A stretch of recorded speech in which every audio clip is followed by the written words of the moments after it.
welcome Stephanie Powell Watts. Thank you. It's great to have an opportunity to talk with you. Thank you so much.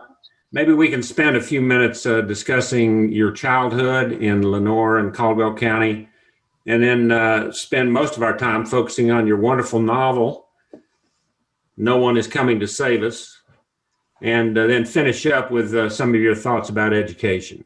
Okay.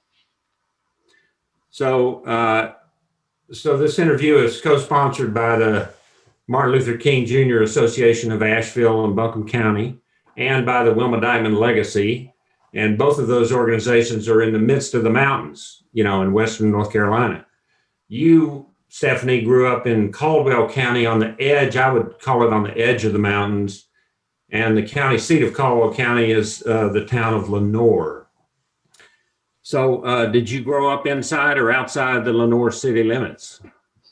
I grew up inside. I grew up in a little community called Harpertown, and it's a Black community. It's very small. There are a couple of churches. There are many curvy roads, but it's just a very small Black community in kind of the heart of the town. Yeah, and did you get out into the county at all, or pretty much stay within Lenoir? We did.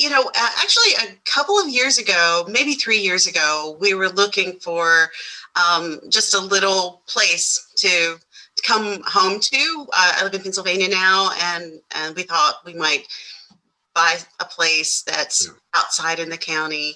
And when I was a kid, we would often take drives. We didn't have any money, but we had a car, and my father would put us all in the car, and we were the literal Sunday drivers, and we would take drives all around the area and just look at things and remark on the things that we were seeing. And this is a kind of, my dad is not a religious person, and was not a religious person then, but it was kind of a quiet time. We were instructed and encouraged to just think about what the place and space we were in. And so I think it in some ways it was kind of his communion with us and nature, in a kind of quasi-religious way. Nice. Part of Caldwell County stretches up right to the top of the Blue Ridge Parkway and Blowing Rock and Grandfather Mountain. So did some of your Sunday drives get up there? We did, and we would usually have a picnic on one of the roads going up to Blowing Rock. I guess that's 321. Yeah. And we would stop. We just pull the car off the side of the road and eat something and hop back in. Yeah, we went all around those areas. And I mean, when you're a passenger, and particularly a child passenger, I don't know that you know where you are in the kind of intimate ways that when you're driving, that you have to be aware of. Right. But just being there, I know the place by feel. Good. Well, you talked about growing up in one of the Black neighborhoods in Lenoir.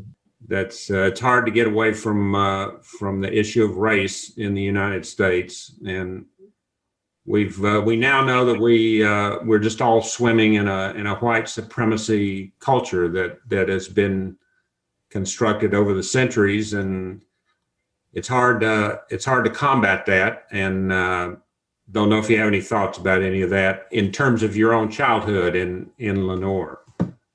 Oh, it's such a I think it's an interesting and strange kind of way that we grew up in when I was coming up in Lenoir.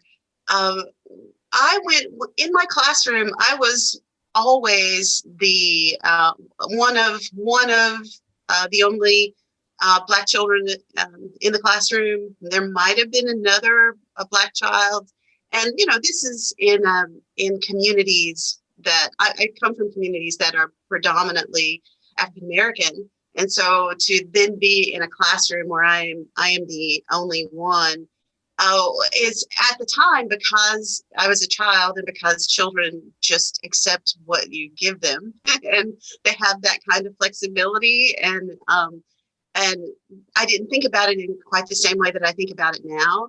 but Yeah. I was the only Black child in many, many of my classrooms and had many of those sorts of experiences because of that. And so, I think about that in quite a different way than I thought about it then. It's But amazing how resilient children are up yes, to a point, yes, yes, But if children don't have good nutrition or just growing up in housing that's not standard or yeah. adequate, those things can make a huge difference. Oh, yeah.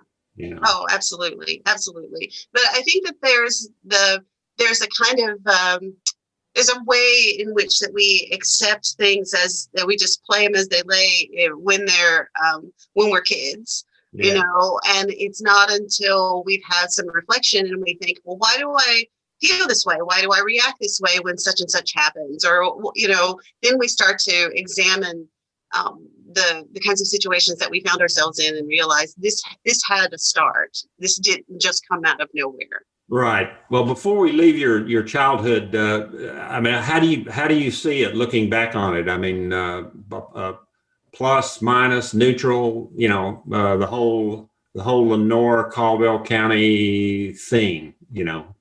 Well, it's such a that's such an interesting question, and I've thought about it a lot in thinking about writing, particularly nonfiction, and particularly memoir, which I've done a little bit of, and I think that it's on the whole, unless there's great trauma, I think that most people see their childhoods, and as I do, as generally positive. I mean, there's so much joy in childhood. You're always in the space of gaining something new, and Yeah. so that's so exciting. As just coming into an understanding of something for the first time or for the first times. All of that is just really wonderful and is good for most kids and was for me. I mean, there were certainly some traumatic things and certainly some things that I would not wish on my own child, and I'm trying to avoid for my own child, those kinds of things. But I feel like that you're this kind of heat or love-seeking missile when you're a kid, and if you find some people, even a little bit, who can give that back to you, that it feels so reassuring and it makes your life so much better. And fortunately, there were people like that in my life, even if they were temporary, or even if they weren't everything, they Yeah. gave me something. And so I really do think fondly on my childhood. Now, one of the things that I did not stay in Lenore for the entirety of my childhood, because my parents got divorced, and my mother, we moved around. I lived with my mother, and we moved around quite a bit. So in my elementary school days, I was in Lenore, and then after that, we moved around. And that is, I have come to know, I've come to understand that is a very common thing with single moms and moving and being in lots of different places. So there are lots of different places that I feel like have a stake on me and that I have a stake in, but Lenore Right. is my home.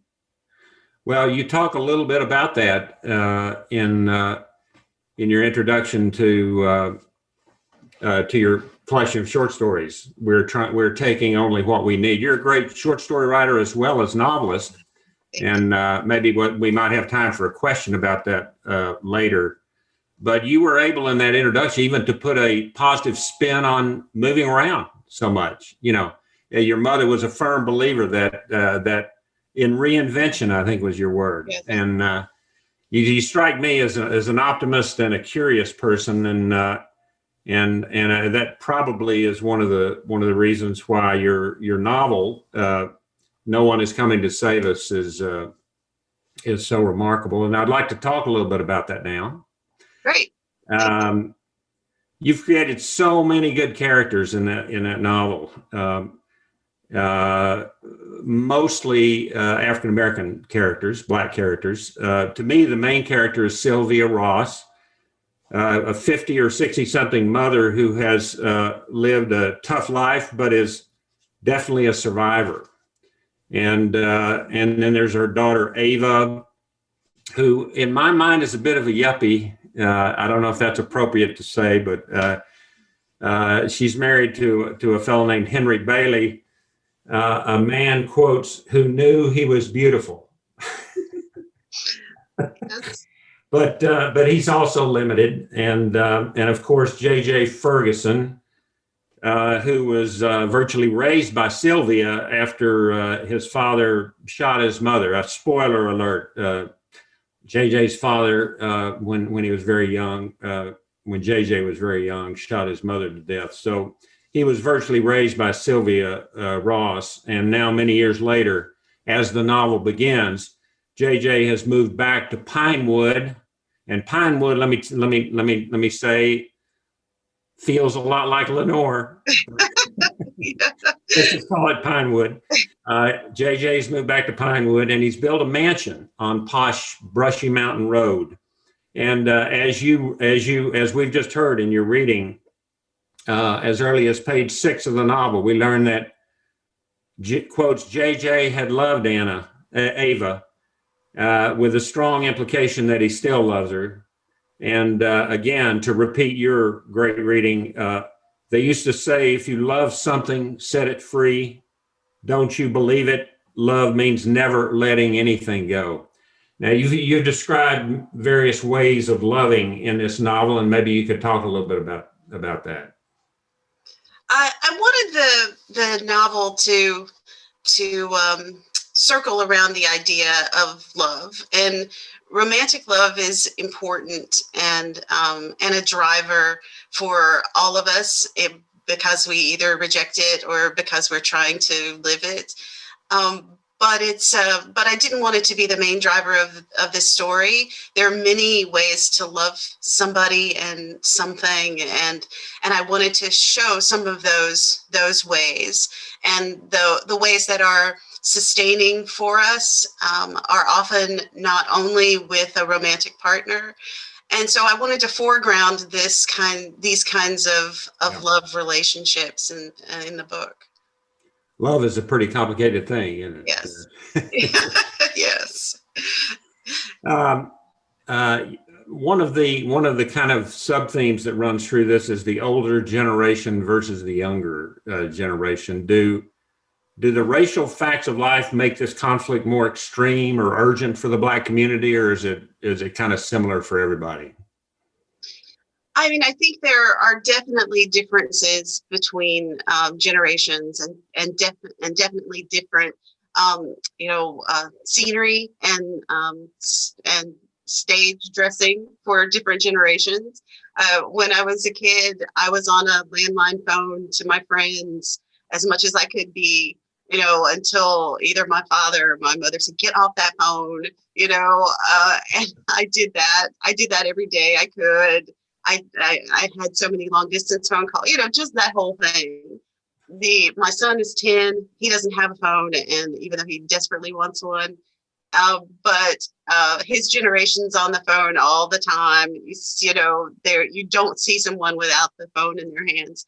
I mean, the stage dressing is different, but the ideas are the same, that this kind of need, especially at a certain time in your life, for connection and kind of constant affirmation, and this just being able to express yourself to someone immediately. And that's the kind of thing that especially adolescents want, and even tweens too, but want that kind of constant back and forth, that kind of sonar. When you go out into the world, you present yourself in a certain kind of way, and you're just sending out those vibes, and you're hoping somebody pushes them back and says, "Oh, you're nice. Oh, you're good. Oh, you're," that kind of thing. And so I feel like that there are generational divides, and there are certainly differences, and we're not dealing with the same kinds of problems, but the nuggets of the problems are probably the same. At least I think that they're very, very similar. My parents grew up in Wilkesboro and in North Carolina. They were some of the first people to integrate the the Liberty Theater in Wilkesboro, those kinds of things. So they know a different kind of landscape than I know. I am post-segregation generation, but we're still having the same kinds of issues. Who is allowed, who is valuable in this space? Those same kinds of core issues are still there. Well, I guess one of the great examples of sort of a generation gap in your novel is Sylvia and her daughter Ava. And Ava works in the local bank, and she's also trying to get pregnant. And her mother seems to constantly remind her that life is no bed of roses, and it's almost kind of like trying to bring her down to reality. Whenever she evinces some sort of, in Sylvia's mind, inordinate hope about something, Sylvia's there to correct her. So that come out of any kind of personal experience. Oh, it's on some level, I don't know, maybe that's on some level it's what we do as parents and grandparents. It's what we do. We kind of say, oh, forget that, Right. And you don't want to be that person who, this morning I was just trying to get my son to practice the piano, and and he so didn't want to practice. It's vacation. He's on spring break, and so it's my job to say, here's what's important, and here are the limits of your life, even as I see them, and I could absolutely be wrong, but as I see them, here are the limits, and I don't want you to get hurt. I'm trying to be that buffer around you to make you vulnerable, and that when you do get hurt, it won't hurt as much because you didn't venture as far. And sometimes as parents we need to rein that in a little bit, and Sylvia probably needs to rein it in a little bit, and her methods are not always sweetness and light. It's just not her way in the world, and she feels like that there's a world that has not been sweet or light for her, and so it would be it would not be a good thing for her to tell her daughter that that's what you can expect when she's not ever seen that for herself. But she's not got a completely hardened heart. She's got a big heart, and she's in touch with a kind of a complete stranger who's in prison.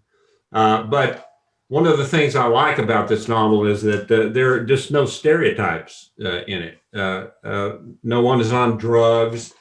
And although there's some prison pasts and one prison present, I just don't see stereotypes. How hard did you have to work at that, or did it just come naturally? I think stereotypes are, they're ways for us to understand the world. They're shorthand for us. And when we have a stereotype, then we say, okay, now I understand that thing. And, it's human nature to kind of reduce things so that we can get to what we're getting to quicker. And I do understand it, but it's not the job of the writer to do that. The writer should be as compassionate to the character as the writer, he or she, can be. And, I read an interview with George Saunders, the really wonderful writer, George Saunders, and he said that kindness is the only non-delusional response to people. I just love that. Wow. I think that's really wonderful, that it is a delusion to feel like you know everything and you've got it all figured out and everybody else is in some other place of ignorance, but that you are actually doing yourself a kindness by saying, I don't really know. Maybe there's something here that I haven't seen, something that is hidden, or something that isn't apparent immediately.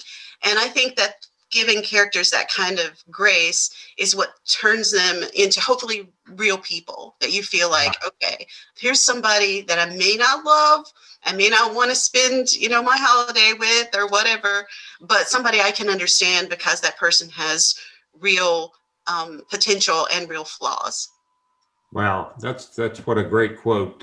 And kindness is something that we can all do. Yes. It's Yes. an actionable, it is action, being kind. Right. That's You've right. taken action. Yeah, that's wonderful. In No One Is Coming to Save Us, you build up a great amount of what I would call potential energy. And that could easily play out in great tragedy, death, people falling apart, fading away. I mean, so easily, many of your characters could have that happen. But things turn out, in my mind, much better than they might have.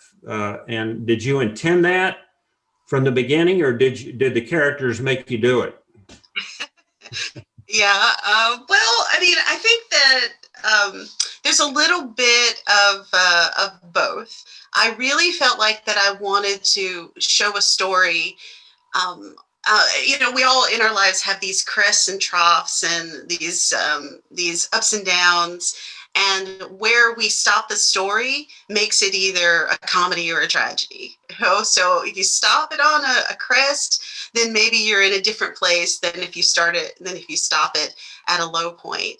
And so these characters have all had really difficult things to do, really hard living before we ever meet them. And so I wanted to move them to a place not necessarily of triumph, but just a place that didn't feel like they were in that trough at this moment. They're coming, that's the way life is. It's hard things are coming. And at the end of the novel, I wanted to have a kind of dream moment for the characters when something very hard has happened, when people have died that are very important, but that it still feels like that there've been lives well lived. And so that's where I wanted to put them. And I thought, well, where is a place where I can get them through and get them to that moment? Yeah, that's wonderful. I guess what you're getting at, Sylvia, is sort of a stoic. She says at one point, life is sad, but there's some good moments, and you have to live for those. That's all we got. So that may be a little bit more pessimistic than what you're talking about, but it's kind of getting there. Yes. Yeah. And then I can't let the novel go. This will be the last question about the book. Devon, like many folks I've known, it just simply not able to catch on in this world, and the effects on his mother Sylvia and his sister Ava were significant. And I'm just wondering if Devon comes out of personal experience in any way. Yes, there are a number actually of characters that of people that I've known that go into the creation of this character. He has some probably learning issues, and but he's a very sweet and lovely young man.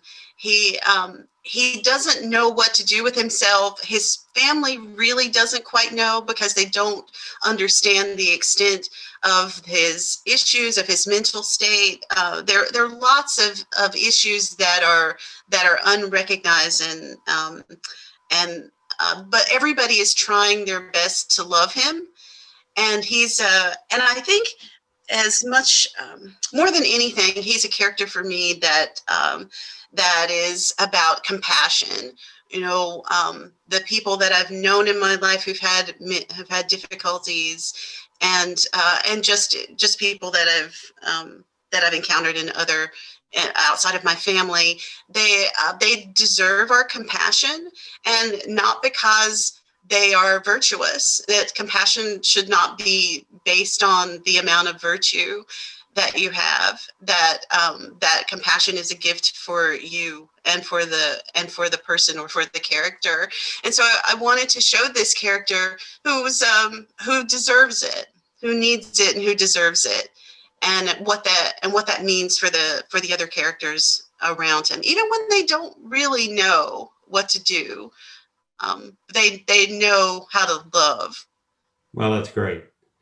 I hope your words have may spur some people to read No One Is Coming to Save Us. It's well worth reading. In the few minutes we have left, I'd like to talk a little bit about education. And you've been through an interesting path, through various colleges, et cetera. You went to North Carolina State in Raleigh for a couple of years, even though a lot of your friends might have been going to Appalachian State in Boone. Right. You transferred after 2 years to UNC Charlotte, got a BA in English, and then a PhD from the University of Missouri. And then you mentioned that you were in Pennsylvania. You and your husband are teach, I believe, creative writing and maybe African American literature at Lehigh University in Pennsylvania. So I guess my question is, would you say a few words just about your educational journey in general, not from a resume standpoint, but just kind of how has that all felt to you? It has been a very winding and double back and crazy road. My education. When I graduated from high school, I was a good student. I thought I would go to college, and my original idea was that I would be a high school English teacher because high school was in Lenore. No, that was in Wilkesboro. Wilkesboro, okay. And that was my original idea, that's what I would do. And I was a Jehovah's Witness at the time when my parents got divorced when I was quite young, when I was about 11. My mother converted a few years later and became a Jehovah's Witness. And so we all went to Kingdom Halls, which are the meeting halls, for many years after that. And so I thought that I would not, that I'd always assumed that I would go to college and then I would become a teacher. But I thought, well, maybe I need to do this kind of preaching work. Maybe that should be the path that I take rather than go to college. And so I've struggled with that so much for years, really struggling with that idea of what to do. And I got married, and after I was at North Carolina State, and I was one of those students who's married. And now on the other side of that, when I see students, and we don't have many, but we have a few, and I think, oh my goodness, you were such a baby. You were such a baby. But I was one of those babies who was married, and I spent a couple of years, just trying to think about what am I going to do with my life. And these, I think I'm making it sound easy. It was so hard. It was really, really hard. I worked at a shoestring factory, and I worked as a receptionist, and I was just trying to figure out, because I had to have some money, even if I was going to do this preaching work. And I was just trying to figure myself out. What am I going to do? And I thought, I can't do any of my goals until I get this degree. So I decided to pursue the degree. And when I was at Charlotte, UNC Charlotte, I became a McNair Scholar. And if you remember Ronald McNair and the Challenger and that really tragic episode, when an African-American astronaut, and he was killed, and he set up this scholarship, and it was basically set up to increase the number of people of color and people from disadvantaged backgrounds and indigenous people to create space for those people in the professorate. So that was basically what this scholarship was for, to get you through, show you what research is, show you what it is to be in a graduate program, and try to get you to go and be a professor somewhere. And so that program really, really changed my trajectory. And here you are. And yeah. So you've so clearly you've made it. You'll have no more issues the rest of your life. I know, it's great. I know. I'm really, really thrilled about that. Yeah. So my mother was a novelist. My father was a poet. Your husband is a poet. You're obviously a great storyteller. How do you think your son will be affected by a poet husband and a novelist mother?